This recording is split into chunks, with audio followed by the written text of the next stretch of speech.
You're listening to the Snob OS podcast, the podcast for Apple snobs.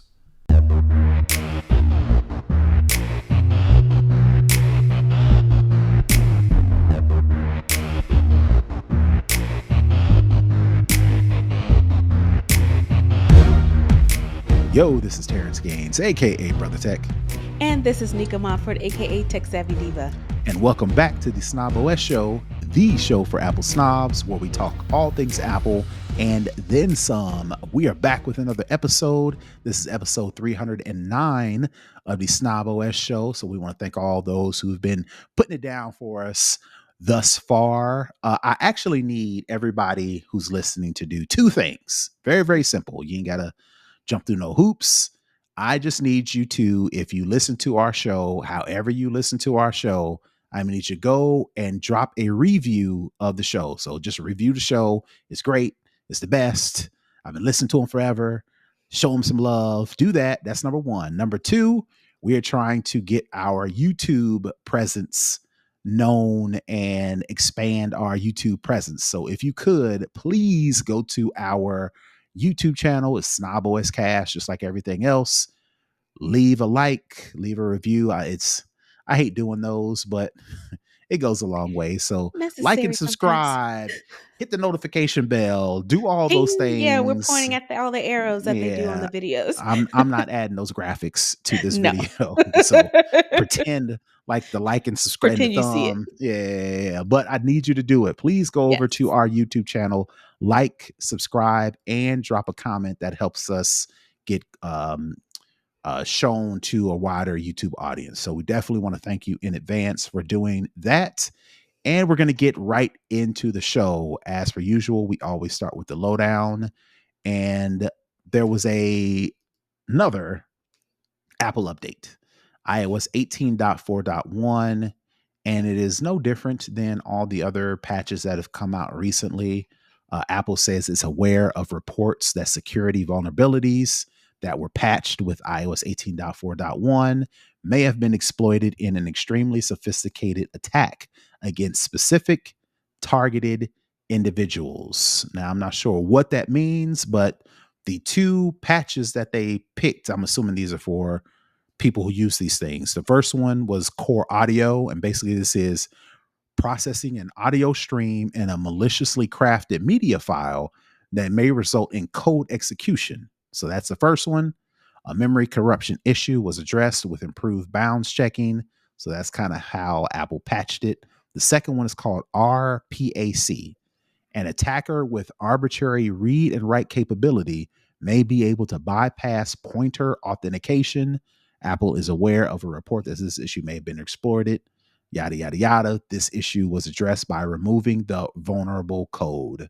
So those were the two major patches that Apple put out with iOS 18.4.1.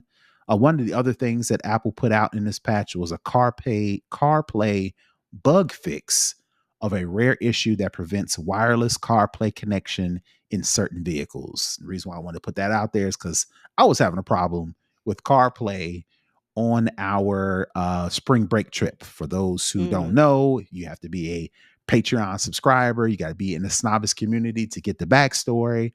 But let's just say I was stressing out on my road trip trying to get CarPlay to work. And I think this is why. So I'm definitely going to update to make sure my devices are updated to iOS 18.4.1. But I just wanted to put that information out there so you can go download the latest updates.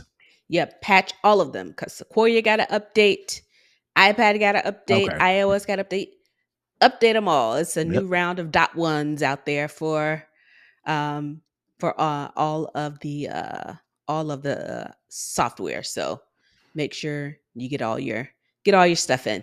Yeah, absolutely. So that was just a little update. So I want to move on to the next one. This is another little update. For Earth Day celebration. I think Earth Day is April 22nd, which is coming up next soon. Week. Yeah, this, if not next week, I think it's coming up. So in celebration or to promote Earth Day, Apple is offering a 10% recycling discount.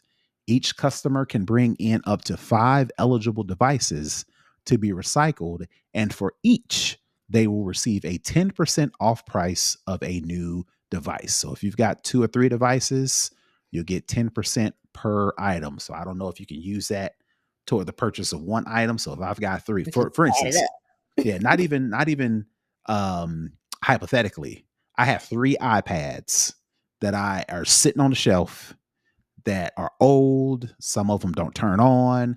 Some of them, the screen is all my son's iPad mini.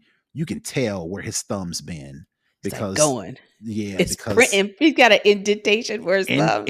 Indentation on the left and right of the iPad screen to where his thumbs have been moving around. So I can't sell that. So I was going to just recycle it somewhere. So I'm definitely going to use this to get a 10% off for Earth Day because my daughter is turning 15 in June and she's been angling. She ain't really came out and said it, but she's been angling for yeah, she's been dropping hints for a new iPhone. So she has the iPhone XR. So it's about time. And it's got she wants the new camera. I've said that I've said that time and time again. She wants the 0.5 camera zoom. So they can zoom in on your forehead, right? Yeah. She took some crazy pictures of me for spring break last week. So you're supposed to what do they say with your kids? You're supposed to indulge nurture their their interest. Their interests. So she may be a low-key photog, so I may use this 10% off Earth Day promotion to stack up some discounts so I can get her a new iPhone. So just want to let y'all know, like I said, for the recycling discount, it is starts on Earth Day, which is April 22nd, and the deal lasts until May 16th. So you've got longer than just Earth Day to actually take advantage of this. They give you a couple weeks. So just wanted to put that out there. These tariffs are coming, so this 10% might go a long way. Yeah, buddy. There was a couple Apple stories as it relates to the tariffs. I'm like, I just don't want to. I'm not in the mood to talk about it. You know what? We're just gonna go with God. And everything is all up and down, back and forth. So there's nothing set in stone. So so we're gonna keep it moving. Speaking of which, the next story that I have are a couple of AI stories for Apple. I was reading this story on Windows Central, of course. They didn't blink at taking advantage of the ability to throw some mud on Apple. And I read the story to where high-end executives may be the blame for the reason why Apple Intelligence has not really taken off the way everybody expected it to. It's no secret that I don't want to call it a flop, but there's no secret that Apple is either dragging its feet or not up to the task, or poor leadership has been stopping them from rolling out Apple Intelligence the way we thought they was going to roll it out a year or so ago. And I just want to read this byline, several Apple employees have attributed poor leadership to the continued delayed release of the overhauled Siri. So I just want to read this little passage here. Let me find it. According to the outlet, Apple was supposed to develop small and large language models. The former would have handled simple tasks like on-device setting and alarm, the latter, the large language model, took on complex tasks like hailing a cab for the iPhone user. However, Apple pivoted from the plan and decided to develop a unified model that would handle every task thrown at it. The downside to this is that the company had veered off its safe AI promise, as the model would run in the cloud. So if you remember back in the day when Apple rolled this out, they were like, hey, if you want to do simple stuff, it's all going to be on the device. If you want to do more complex things, it'll use Apple Cloud Compute. I think that's what the term that they used. And that would handle more of the complex things, but it would stay safe. Apple was like, nah, we ain't doing that no more. We mashing it all together, and it's using the cloud for everything, which anything that's not on your personal device is subjected to not as secure. Let me just say that. I don't want to say subjected to getting hacked, but it's not as secure if it's in the cloud versus being on your own device. So that was one of the things that kind of changed from the Apple intelligence that Apple promoted to what we actually get. A separate report revealed that ChatGPT's daily visits surpassed Microsoft Copilot's monthly visits in February. For context, ChatGPT had over 52 times more visits than Microsoft Copilot in February 2025 in the US, 173.3 million daily visits compared to Copilot's 98.9 traffic, which is fine because they're using ChatGPT. But we was expecting to use Apple Intelligence, not necessarily everything go to ChatGPT. For those who don't know, you can still use Apple Intelligence just for your personal stuff. But if you wanted to say, hey, plan a college tour for spring break, for example, ChatGPT would handle that when we were expecting Apple to handle all that, right? The information reports that half a dozen former Apple employees who worked on its AI and machine learning division under John Giandria, the company's senior vice president of machine learning and AI strategy, blamed the executives' poor leadership skills, suggesting that it outrightly held back execution plans. They further indicated that the leadership lacked ambition to take risks on designing future versions of Siri. On the tails of the company's sluggish AI strategy, the team working on the new and improved voice assistant has been branded an unsolicited nickname by other engineers within the company, Aimless. For context, the nickname is a playful combination of the division's name AI and machine learning. So the AIM, is AI machine learning less. Yeah. Former staff. So, real go quick. ahead. Former Apple staffers referred to Siri as a hot potato being passed around different teams with little results to show in terms of performance and improvements. So, what do you think of the fact that don't nobody know what to do with Siri within Apple?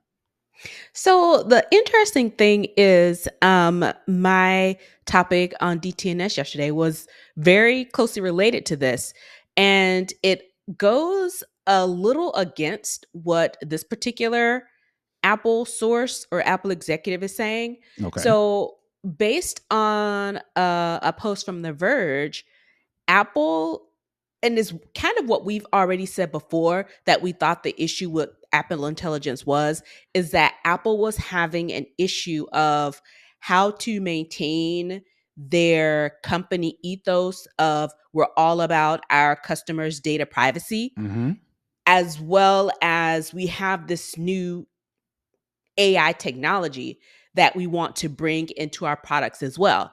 And, we've said before, we think Apple has been struggling with having those two things coexist.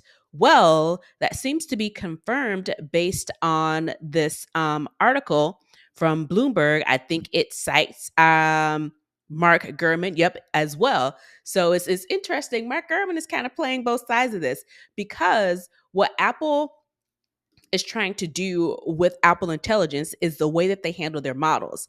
So Apple uses synthetic data when it's training its models on, things of anything of Apple Intelligence. When you think about the writing tools, when you think about, some of the searches, even Siri, I'm assuming. So they use the synthetic data. What they are proposing, according to this article and these sources, is basically taking what is it called? The device, how you can opt in to share your device analytics. The plan is to take the synthetic data that they have been using that doesn't give you the exact customization that we're used to with AI. When you think of a chat GPT, you can tell it, what do you think about me based on what I've entered? But what they're doing is they have the synthetic data that they use to train their models, but they also now have the people who've opted in. You have to opt in to share your data with Apple. If you think about when you're setting up a new device, it asks you, at the beginning, Mm-hmm. do you want to share your analytics Mm-hmm. with Apple? Mm-hmm. My assumption is that's one of the things that they are using. So the goal is to take the anonymized data of people who've opted into it. You still won't know who sourced the data, Still but anonymized. basically, right, it's still anonymized, but basically taking that synthetic data, taking the actual data that people have submitted, Mm-hmm. and training the model on those two things. So basically, you won't get an as customized um, model to respond to you, but it's better than the synthetic data because you may not get, say, if you use homegirl and customize it to you, you may not get your exact customization, but the data will be trained on something very similar. It won't be kind of like a one for one match, but they'll get a profile that is close enough to yours that it can train off of without actually having to access your data. So that's a very complex notion. I think it's going to be very difficult to do, but Apple has the talent and the resources to do it. But I think this is their way of saying, yes, we're going to do AI. Yes, we're going to improve our models, but we're still going to protect your data. And I think this is the crux of the issue with Apple Intelligence. And Apple is finding a way to, thread the needle of we still want to protect our customers' data because that's what we've always done and that's what we've told them and that's what people come to us for. But at the same time, we want to make sure our users have access to this type of technology as well. So it's one of those things where do you just want them to have all your data and use it like OpenAI or Anthropic or any of these other companies? Or do you still want to have some privacy? And I think they are attempting to make this a happy medium. So Right. I think that's the real problem. And the poor leadership that this article is talking about, it sounds like someone's a little kind of, Yeah. it's a lot Take of snark in here. You gotta take it with a grain of salt. Yeah, and it's one of those things where whoever the person is that's talking, this executive, it sounds like they have kind of an axe to grind. And I get it because they did completely overhaul the leadership at Siri, the original guy out, and they are reorganizing all of that. So Mhm. it sounds like somebody maybe kind of got moved around. They didn't necessarily want to. So now they're just like, the leadership is crap. But I think it's more along the lines of ensuring the not compromising Apple's integrity on data privacy while also being able to offer this new technology to its customers as well. But something interesting that you said at the beginning to Hmm. where users have to opt in.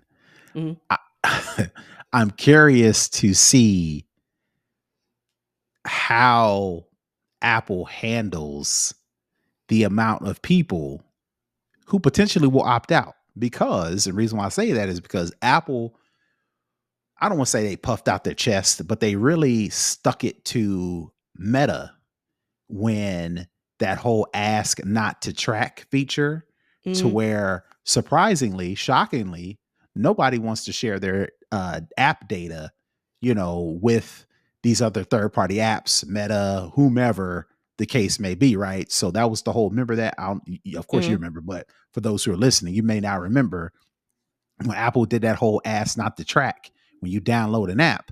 Meta was pissed Very. because nobody, if you get that option, do you want to share your data? Most people are like, No. no. So fast forward to this, Apple's possible solution is the option to where people say, when Apple says share analytics and share data, if Apple's going to use that and say, maybe, share your analytics and data so we can improve Apple Intelligence, I wonder how many people are going to be like, no. I and I have to concur. I say no. But at the same time, I think people will likely be more willing to share their on-device data with Apple, Mhm. knowing Apple's history with data privacy, as opposed to Sure, the way sure. that Meta Has been treating our handles it. data. Sure, Right. sure. So it's still gonna be a sliver of people that's like, nah, I'm not with it. Y'all can keep it. But I Hmm. think they're with the loyal base of Apple users. I was like, yeah, why not? Sure, Yeah. Apple. You already have my stuff anyway, and you've done pretty well with it. So you know what? I'll give you a go. So I think that's probably the differentiating factor. But when you see it initially, I know I'm like, nope, decline. Right, right. And I'm I think it's pretty safe to assume there are a lot of people who think just like you, who Yeah, are loyal Apple fans. yeah, yeah. Oh, All and I right. found the name. It's the Device Analytics Program. I wanted to make Okay. sure I got the Yeah, name yeah, right. yeah. Yeah, People, you know what it is. People have seen it. Like when you yeah. buy a new MacBook, specifically with MacBooks and Mm-hmm. iPhones a little bit as well, but it's prominent on when I set up a new Mac. Yep. Share analytics. And Apple has the thing in there where it anonymize your data, no Mm-hmm. personal information is included, yada, yada, yada, and I'm 50-50. Sometimes I'll do it, sometimes I don't. Personally, I would have to do some soul searching if Apple came out with share your data so we can make Apple Intelligence better. I'd have to sleep on that one, as my wife says. All right, keeping up with the Apple Intelligence stories. We normally don't deal in rumors, but I thought this was pretty interesting.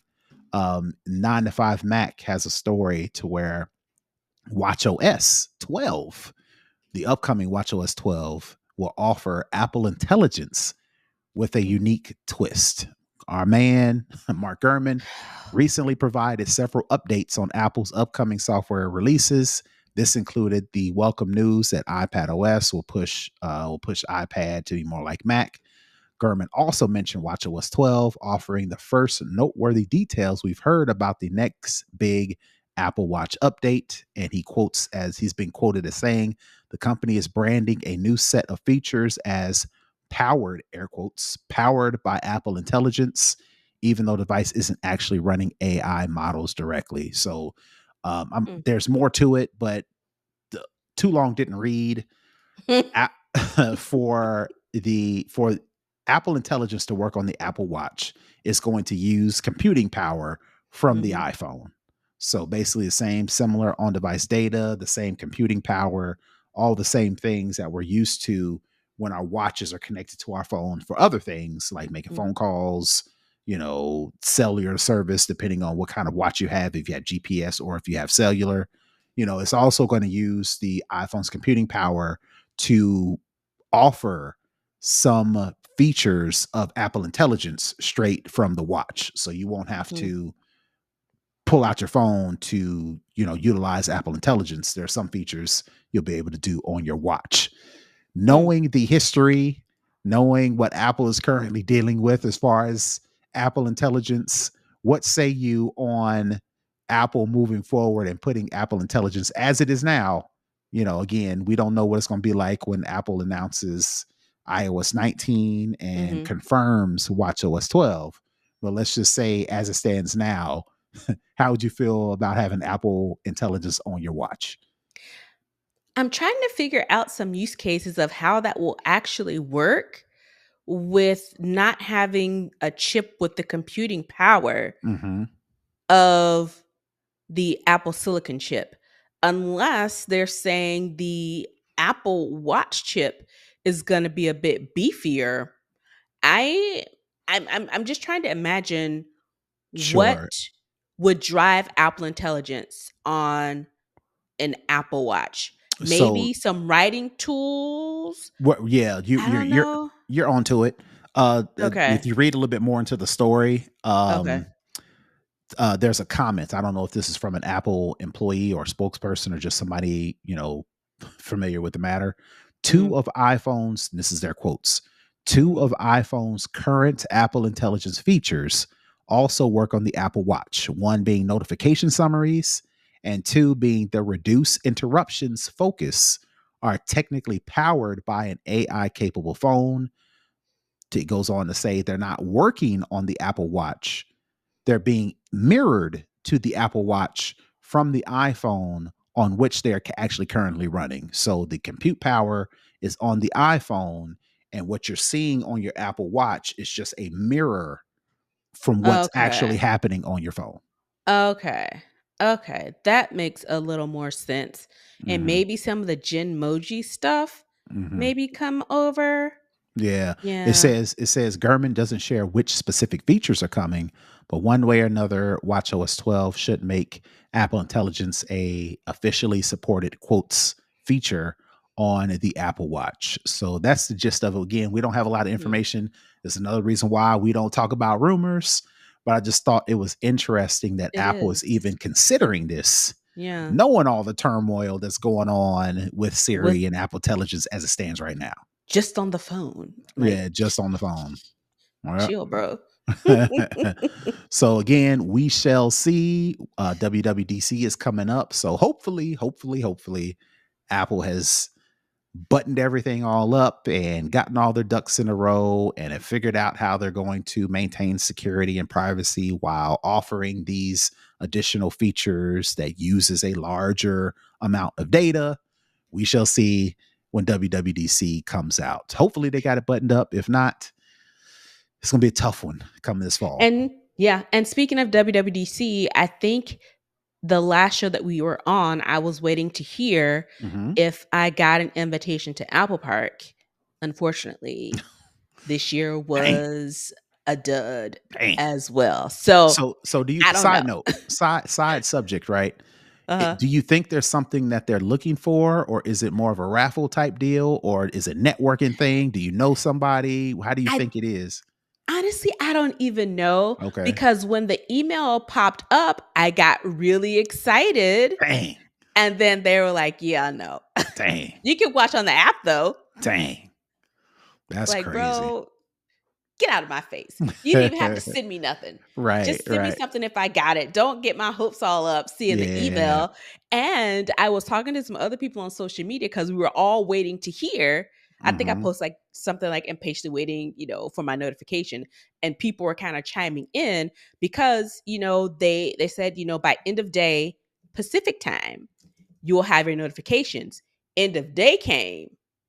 So that would be 8 p.m. Eastern, nothing. And everybody's like, bro, this normally comes in like earlier in the day and it was nothing. And the notices didn't go out until like, that night for us. Hmm. And so I don't know if it's an anonymized thing, if it's like random, or maybe you can get like beefed up in the queue because I would surmise that your high visibility users, Sure. they already coming. Sure.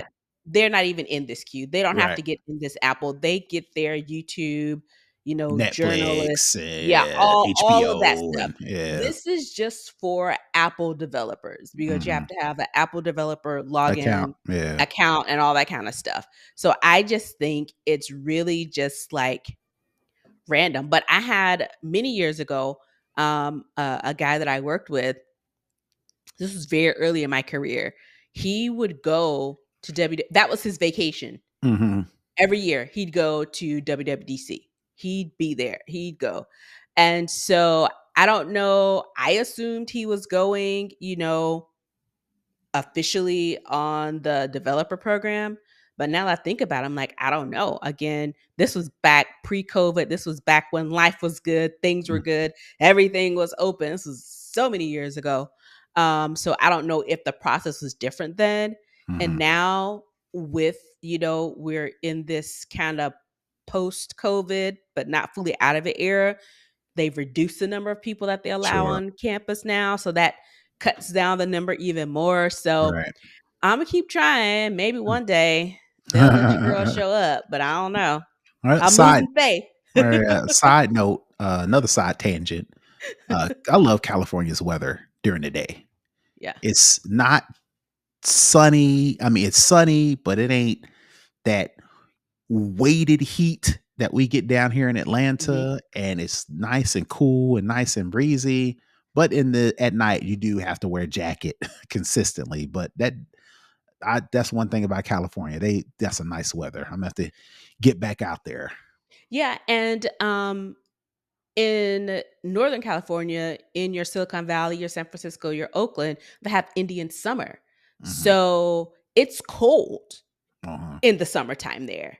My brother lived in Oakland for like 5 years while he went Mhm. to grad school. And we went to his graduation. The whole family packed up, flew cross country to go. And I was like, hey guys, pack some jackets, Mhm.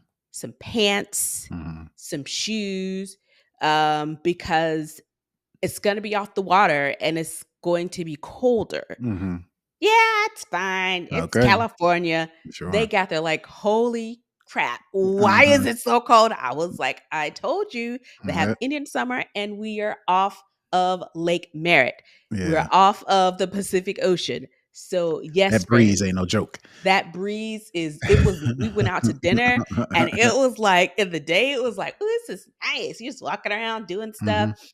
And when we went to leave dinner, it was like, this is June. Yeah, Why buddy. is it so cold out Yeah. here? Yeah, So we didn't yeah. go in June. We went in April, May Mhm, time. So it was like it was nice, mhm. but then like you do have to wear a jacket at night. But Yeah. side note, side note, side note. Yeah. Little All right. tangent. Yeah. All right. So that's going to do it for the lowdown. We're going to move into second string. And this is kind of like an Apple adjacent story. And it's on Meta. Meta is, I don't know what's going on. Well, I know what's going on with Meta. Zuckerberg has got an axe to grind with Apple. And Meta is for those who don't know, Meta is about to start, if not hadn't already started, an antitrust case. It FTC, started. Mark, yeah, he's already started testifying, I think, okay. earlier this week. So the FTC has basically said, "Hey, Meta, you've got Facebook, you've got WhatsApp, you've got Instagram, you've got Quest, you've got a couple other things. Y'all need to y'all monopolizing everything. You need to break up." So like you said, Zuckerberg is testifying on whether, well, of course, he's pleading his case on why they are not a monopoly and why they shouldn't be broken up. And one of the ways he's doing it is by, I used in a title, he's using the everybody, we're all caught, everybody come back, we got caught. and he's using Apple messages along with Google and a couple other companies as examples as to why Meta shouldn't get broken up. Like they shouldn't split out their messages app and they shouldn't Mhm, split out WhatsApp and they shouldn't split out Instagram messages because the messages app for Meta, Facebook messages, is not even as popular as Apple messages. Um, Meta's opening statement slides are highlighted, and some of the slides with a redacted. That's a whole nother side story. But some of the slides, um, if you've seen like cases to where they have information and then there's certain stuff that's blacked out, they call it is redacted. mhm. Meta came. This is side. This is a little tangent, but it all plays into it. Meta is presenting some slides against companies like Google, against companies information that puts Apple and Google and some of these other companies in a bad name, but so-called redacting information, but they really didn't redact it. It's like so easy to uncover to see the names, the date, all the stuff you're supposed to redact. So Mm. a lot of people are either saying Meta is so incompetent. Meta's lawyers are so incompetent that they can't even redact things correctly, or Facebook is trying to get slick and was pseudo redacting things, knowing that people would be able to easily peek around and peek under the redactions to actually see what everybody's talking about. But that's not neither here nor there, right? So what Apple is doing or Meta's doing, Meta is currently trying to fend off antitrust claims so the FTC doesn't break it up. And today, as part of its prepared defense, the company sought to use Apple's Messages app as evidence that it's not a monopoly. Uh, one slide, for example, compares weekly device usage of Apple's Messages app to Meta's competing offerings on iOS. The data is presented in the context of Meta seeking to refute FTC's apparent perspective that the standard messaging is different from personal social networking. So you think of Facebook Messenger, you think that's inside of Facebook. But it has its own app, but you can get it Mhm. too within Facebook or outside. Think of WhatsApp, you think of Instagram, DMs, all those could be categorized as personal social networking Mhm. versus a traditional standalone messaging app. There's Mhm. also an accompanying quote from Apple Director of Product Marketing, Ranak Shah, saying a core use case of iMessage is to, quote, allow users to communicate with people that are in their life that they know. In other words, Meta can't have a monopoly when Apple's built-in Messages app is more popular, at least on iOS. Of course, Apple is the only company that Meta highlights in its defense. The tech giant also points to competition from TikTok, YouTube, Snapchat, and more. So basically, Meta Look is at the at them. Don't FCC look at us. Look telling at on them. everybody, right? Telling on everybody. Little snitch. Right. So what do you think of Meta's a usage keeping Apple's name in their mouth as it relates to snitching and talking to the feds? They've gotten very creative with their wording with the government. It's Mhm, like, let's kind of take the heat off us and say, but they're doing it too. Why aren't you mhm. looking at them? Hey, don't just look at us. Even though it's not an apples for apples situation, it's like, you know what? We gotta just throw everything we got at it. It's like, I don't know, man. It's a little shady. Yeah, It's a so little shady. like And they right. straight up snitching on Apple's like, "Hey, won't you dig into their closet and see what they have? Don't just Yeah. dig in ours, dig in someone else's too."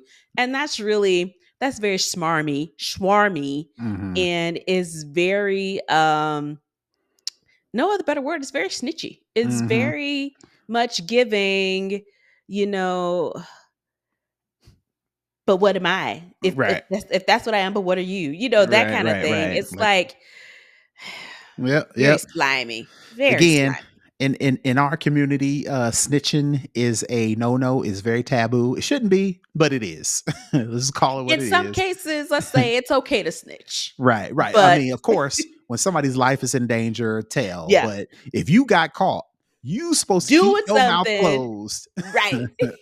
You did this. You got all this money, got all these lawyers. Mhm. Come up with something better than Yeah. basically trying to blow up somebody else's spot. Yeah, and to make it in terms that everybody can understand the whole whataboutism. It's Yeah. like, nah, man, not no whataboutism. It's like you got caught, so you sit on the hot seat, you sit on the grill, and you figure out a way to worm your own way out of it. Don't be trying to Without like using somebody else. right. Don't be like, hey, y'all, we got caught. Everybody come back. No, you got caught. We got away. They ain't Right. talking about us. They talking to you. Don't blow up my spot because you Right. got caught. Because you got caught. I just thought Crazy. that was interesting. But again, we'll have to Mhm. see. We talked about it earlier on the Tech John when Nica was a guest host, and we were talking about whether or not we think Meta will actually be broken up. We kind of came to the conclusion that it'll be hard. It's not impossible, but it would be kind of hard to break up Meta based on the claims. Yeah. It's just interesting that Meta's still just taking these opportunities to throw shots at Apple. And it's just like, man, will you worry about your own stuff for a second, man? Back up off me, man. All right. That's all I got for a second string. We're gonna move into for the culture, and I wanted to come up with something actually fun. Yeah. Typically, we do talk about stuff, bad news or but I want to talk about something a little bit different. So you can't tell me that Martin is not the greatest sitcom of all time. I don't care who you are. What I don't care what it is. You can't tell me that Martin is not one of the best sitcoms. So I've some of my one of my favorite episodes, well, two of my favorite episodes is Chilligan's Island. Oh, where they go on vacation to this hole in the wall that hood they got the back of a vacation, cereal box. and this big rat is attacking everybody. Hilarious. That's my number one favorite episode. So My sec fun, so my fun. second favorite episode is when Martin goes out to California to be on the Varnell Hill show. And in this Mhm. episode, this is the one where the Varnell Hill is a popular DJ turned Arsenio Hall character, Yeah, right? You think of Arsenio Hall, you think of Arsenio Varnell Hall. Hill. He's Yep, played by Tommy Davidson in the original hilarious. Martin in the Yep, episode. So Martin is a DJ on a radio show locally in Detroit. He brings Varnell Hill on his show, and Varnell Hill gives him like the, hey man, whenever you out in California, come check me out. Kind of like this is what people say, but but they don't really mean. they don't really mean. Martin took that seriously, took Yes, him and the crew out to California and bombed, moved his way cause in, mayhem. and one of the best. So I'm trying to not make this long, but I learned something about that episode because in that episode, Jodeci is Mhm. the musical The guest get. on that show, Yep, the actual group Jodeci, right? yep. So Martin is still trying to get on the show because Barnett Hill is kind of playing to the left. He, brings him up to say like one or two words and kicks him out, right? So Yeah, Martin's like, nah, you ain't about to play me like that. You done told me to come out here. You promised me to get on the show. I'm going to get yeah. on the Put show. me on. Put me on, right? So he dresses up, takes his shirt off, pulls his pants like typical 90s Jodeci. Unbutton his belt. Right. So while Jodeci is singing their song, Martin comes out with the microphone. And what I learned is all of that is it ain't Was scripted. unscripted. Yeah. Jodeci did not know that Mm-mm. Martin was in the show taping. They did not know he was going to come out there and sing with them and do his Be a antics on fool. their show. Right. So all that to say, Martin has been off the air for almost 20 years. Yeah. And it looks like a Martin spinoff has Mhm. been ordered by BET Plus that will star Tommy Davidson's character, Varnell Hill, Did as you a miss me? right, as a actual spinoff of Martin. So it from the story that I read, um, Martin Lawrence will be executive producer, but there's no word on if he's going to return as Martin on the Varnell Hill show. But I just Mhm. wanted to put that out there that this week, Deadline reported that BET Plus is currently developing Varnell Hill, which stars Thomas C. Davidson returning as the titular character nearly 30 years after Martin ended in 1997. While it hasn't been Wow. confirmed whether Martin Lawrence will guest star on the Varnell Hill, the actor, comedian is set to be executive producer on the show. Last July, it was announced that Martin will have a Young Martin reboot, which will focus on Martin Payne's Detroit upbringing. So, at 30 years after Martin went off the air, there's two spinoffs in talks. Martin as a young kid growing up in Detroit, and this Varnell here character. And I can't think outside of David Allen Greer's preacher character. I can't think of any other character that deserves a spinoff more than Varnell Yeah. Hill. So, God, such a good show. And mhm, people have this, kind of revisionist history about, oh, this is that, this is negative. It's like this was in the 90s. We don't have 2025 sensibilities back in the and 90s. So chill. technology and all that. Yeah. Just let us enjoy it. Just let us have this. Mhm, But such an iconic show, such an iconic show. And it's one of those things where it's going to be interesting to see Varnell Hill in his 50s versus mhm, Varnell Hill like in his 30s to see mhm, kind of how they make this work. I was over getting more subscription services, but if they actually do release this, if this does make it to the network, mhm. I guess I'm gonna have to get a BET I was Plus gonna account. say, I was gonna say, you took the words right out of my mouth. I was just going to say, I am tired of subscriptions, with the Yeah. exception of if this show airs on BET If it's a Plus. show I want to see. Right, right. And low key, low key, low key, low key. BET Plus does have some good content out there. Enough content. Now it ain't compared to, Apple TV Plus or Netflix or anything Yeah. like that. But there is enough content on BET Plus to where it's worth the $8 or $10, just to support the network. Just add it to the stack, man, at Hmm. this point. It's so many, but this is I'm so excited about this. And it's funny that this comes up now because it was trending a little bit on Twitter earlier this week where the first episode that Varna Hill was on the Martin show, Hmm. how they were talking about how Martin never breaks character and how when him and Tommy Davidson were going back and forth, they both broke. They were Hmm. trying so hard not to. It Hmm. wasn't a huge break, but you could tell that they broke. Hmm. But and it took those two being together with this Barnett Hill character for them both to I mean seasoned Hmm. comedians to break character because it was just so funny. So Yeah, and I certainly hope, again, he don't have to. I certainly hope Martin does do like a he gotta show small up. guest appearance. It ain't got to be. I don't even want it to be on the same level as Martin that we know, because Yeah, one thing you don't want to do, you don't want to meet your heroes, right? right. And I don't necessarily want to see. I want to keep in my mind what Hmm. I think Martin is doing right now as Hmm. as the My fictional own character, version of right? what they're doing now. I don't Yeah, want them to reveal what he's doing yeah. because I don't want to be upset. I'd Don't rather, burst the bubble. yeah, Let me stay in it. ignorance is bliss.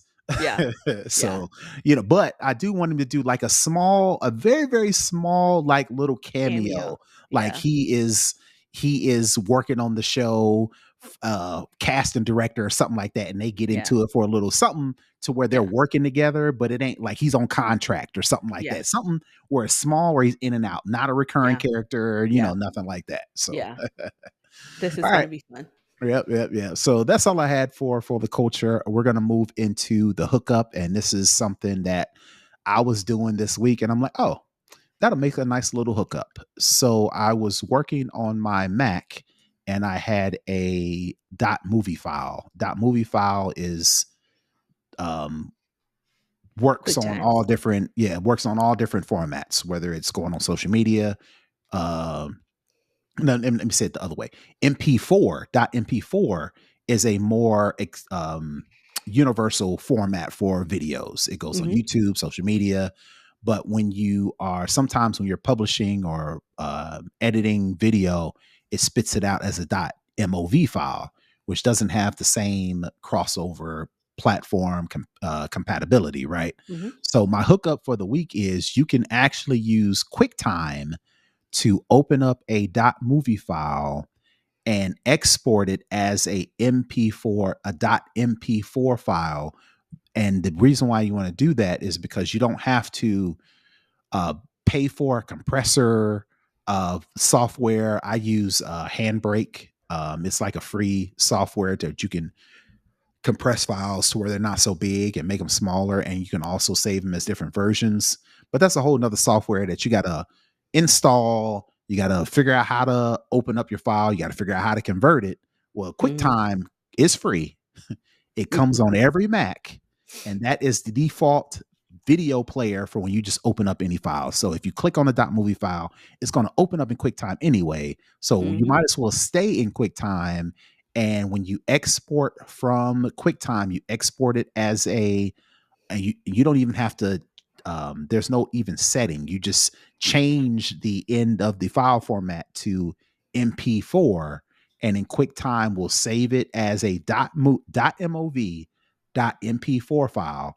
And then once it's done exporting, you just go and take out the .mov, and it saves it as MP4. So that's my hookup for the week. Just a really quick way for Mac users to export .mov files as a more compatible MP4 file.